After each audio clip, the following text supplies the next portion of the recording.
Bonjour Lucille, c'est avec plaisir que nous vous accueillons et je vous remercie de bien vouloir participer à cette formation qui s'adresse aux internes en médecine générale de Médecine Sorbonne Université.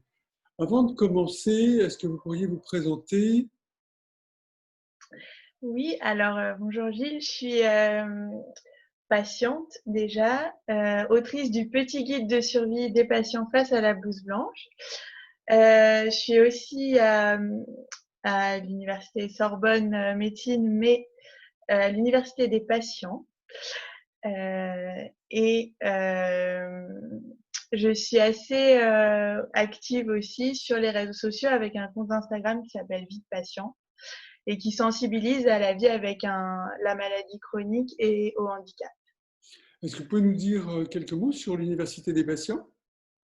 Oui, ça a été fondé par Catherine Tourette-Turgis, qui est chercheuse, selon les principes du savoir capacitaire, du savoir expérientiel et de sa reconnaissance. L'idée, c'est que le patient développe en fait tout un savoir dans sa maladie qui doit être pris en compte pour un meilleur soin, mais aussi pour repenser un petit peu la société, puisqu'on est 17 millions de patients chroniques et dans un monde fait pour les valides par les valides.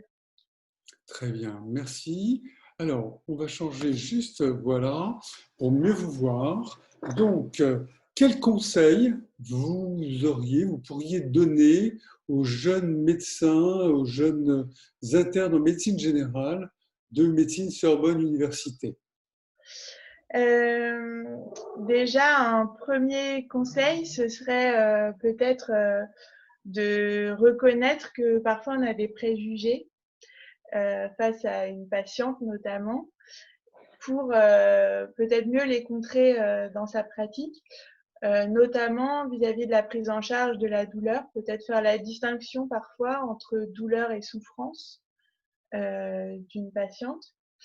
Euh, Parce que c'est vrai que souvent, la parole des femmes quant à la douleur est un peu moins bien prise en charge. Donc c'est vrai que c'est quelque chose qui revient souvent pour les femmes atteintes de maladies chroniques et où on attribue souvent au stress, les douleurs avant d'aller chercher autre chose. Mhm. Euh, J'avais un exemple que je vous avais déjà raconté à ce sujet, mais où quand j'avais 17 ans, j'avais en fait un problème de rein qui a nécessité une intervention et pendant un an, on m'a dit que j'avais des problèmes musculaires liés au stress alors que j'avais des douleurs de type colite néphrétique chaque semaine. Donc, c'est ça aussi le quotidien parfois de la douleur des femmes.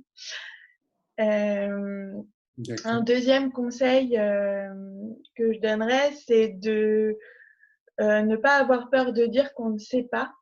C'est plus rassurant pour le patient en fait qu'on dise bah là j'ai besoin de faire des recherches, je sais pas, plutôt que de faire semblant ou de nier la demande du patient.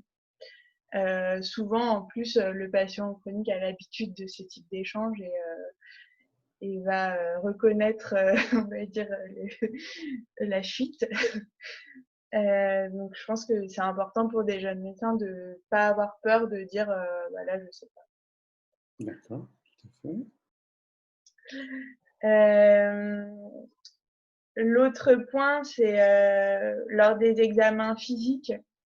J'ai toujours ma phrase le patient n'est pas un Playmobil. Euh, C'est-à-dire que peut-être poser la question ou proposer au patient de bouger.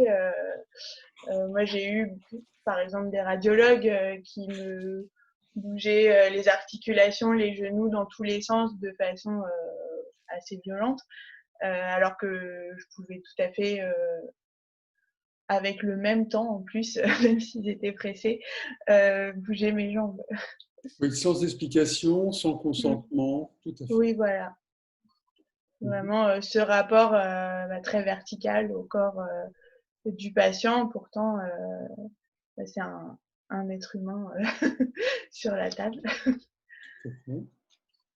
Euh, bah, ensuite, toujours par rapport à ça, proposer une vraie écoute du patient, une écoute active. Pas tout de suite coller quelque chose, une étiquette sur le patient selon sa condition, notamment sociale ou son genre. Et d'autant que beaucoup de patients ont peu d'espace de parole. Et moi, c'est vrai que quand j'avais interrogé à ce sujet des patients, quels conseils vous aimeriez donner, il y en avait beaucoup qui m'ont dit je voudrais dire au médecin à quel point le moment où je lui parle est important pour moi. Peut-être que c'est la seule fois que j'exprime cette souffrance et que j'aurai pas d'autres endroits. Et donc, ce que va me répondre le médecin, peut-être que ça va ouvrir ou fermer une porte à jamais, en fait. Donc, l'influence sur la vie de peut-être 10 minutes de consultation, notamment en médecine générale. C'est toujours du gain gagné pour le patient et le médecin de laisser parler le patient et de laisser le temps au patient. Tout à fait. D'accord? Voilà, et puis une dernière chose à laquelle moi je suis sensible parce que je suis engagée aussi en tant que féministe, c'est la question des violences posées directement aux femmes. Je pense que parfois les médecins ne savent pas trop sur quel pied danser. Mais poser la question franchement, alors que on vit dans un monde très violent pour les femmes, ça pose moins de problèmes que de ne pas la poser.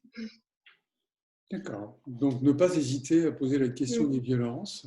Hein, Mmh. c'est permettre aux femmes de parler et c'est une aide. Voilà. Parfait. Lucille, pas d'autres derniers conseils? Non, c'est Ok. mes conseils. Parfait. Merci beaucoup, Lucille. C'était un vrai plaisir de vous avoir avec nous sur cette formation et nous ferons appel à vous pour d'autres formations.